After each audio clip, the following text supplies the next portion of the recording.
লাভজনক ও তেলের ভালো চাহিদা থাকায় সিলেট বিভাগ জুড়ে বেড়েছে সূর্যমুখী ফুলের চাষ।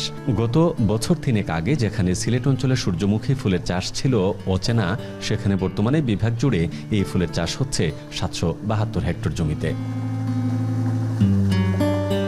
সিলেটের কোম্পানীগঞ্জ উপজেলার রাধানগর গ্রাম। এখানকার তরুণ কৃষি উদ্যোক্তা মনিরুজ্জামান এতদিন তার সমন্বিত খামারে ধান, সবজি, মাছ চাষ করলেও নতুন করে এবার 4 হেক্টর জমিতে ফলিয়েছেন সূর্যমুখী ফুল। তিনি জানান, কৃষি সম্প্রসারণ অধিদপ্তরের পরামর্শ ও সহযোগিতায় অনাবাদী জমিতে চাষ করেছেন এই ফুল। অন্যান্য জায়গায় যে হয়তো আমার দেখে আর খুব ভালো লাগতো, আমার খুব আগ্রহ ছিল এটা করার।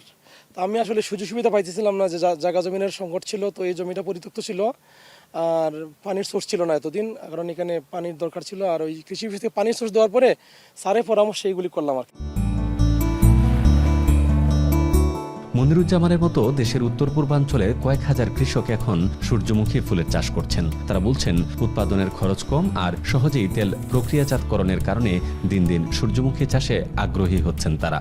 গ্যাসবার করায় কিন্তু আমি বাক্কা লাভবান হয়েছি পরে তো এইবার আমার দিছে, এইবার আমি আর কত বাড়ায় করছি, বাড়ায় করার পরে ফুলও খুব সুন্দর ফুল হয়েছে। আল্লাহ দিলে ছড়াই পড়ছে, মানে ভবিষ্যতে বাড়তি হয়েছে আল্লাহ দিলে, মানে তেল আল্লাহ দিব আর সূর্যমুখী বীজ চাই না, এই ফল করলে তো অল্প খরচে লাভবান হওয়া যায় আর কি, অনেক ভালো। এটা ব্যাপক চাহিদা আছে, অনলাইনে অনেক কোম্পানিরা আমার করছে, তারা চাহিদা দিছে, রেটও ভালো, তাদেরকে 250-300 টাকা প্রতি লিটার তেল সেল করা যায়।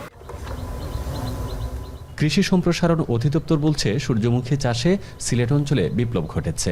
দপ্তরের সার্বিক সহযোগিতা থাকায় দিন দিন এই অঞ্চলে বেড়েই চলেছে এর উৎপাদন। আমাদের সিলেট অঞ্চলের 4টা বিভাগে সূর্যমুখীর আবাদ দিন দিন বৃদ্ধি পাচ্ছে এবং এই বছর আমাদের প্রায় 772 হেক্টর জমিতে সূর্যমুখীর আবাদ হয়েছে। আমরা সরকারি প্রণোদনার মাধ্যমে সিলেট অঞ্চলের 4টা জেলায় প্রায় 2600 কৃষককে বিনামূল্যে সূর্যমুখীর বীজ এবং সার প্রদান করা হয়েছে। তাছাড়া ভোজ্য তেলের উৎপাদন বৃদ্ধিকে সূর্যমুখীর ব্যবহার ও ফুলের চাষ বৃদ্ধিতে সংস্থাটির তত্ত্বাবধানে সভা সমাবেশ, প্রশিক্ষণ, দিবসভিত্তিক কার্যক্রমেও গুরুত্ব দেওয়া হচ্ছে বলে জানান কৃষি কর্মকর্তারা। আমাদের যে বিভিন্ন প্রশিক্ষণ, মাঠ দিবস এবং আমরা যে কৃষক সমাবেশ করে থাকি, ওই সমস্ত সমাবেশে কিন্তু আমরা কৃষকদেরকে সূর্যমুখী তেলের গুণাগুণ সম্পর্কে আমরা অবহিত করছি এবং আমরা কৃষকরা কিন্তু আগ্রহ প্রকাশ করছি এবং ইতিমধ্যেই কিছু কিছু জায়গায় সূর্যমুখীর তেলের খাওয়ার অভ্যাসটা কিন্তু শুরু হয়েছে। কৃষি সম্প্রসারণ অধিদপ্তরের তথ্যমতে সিলেট বিভাগের 4 জেলায় সূর্যমুখী ফুলের উৎপাদন বৃদ্ধিতে 2,500-এরও বেশি কৃষককে বীজ, সারসহ প্রায় 58 লক্ষ টাকা প্রণোদনা দেওয়া হয়েছে।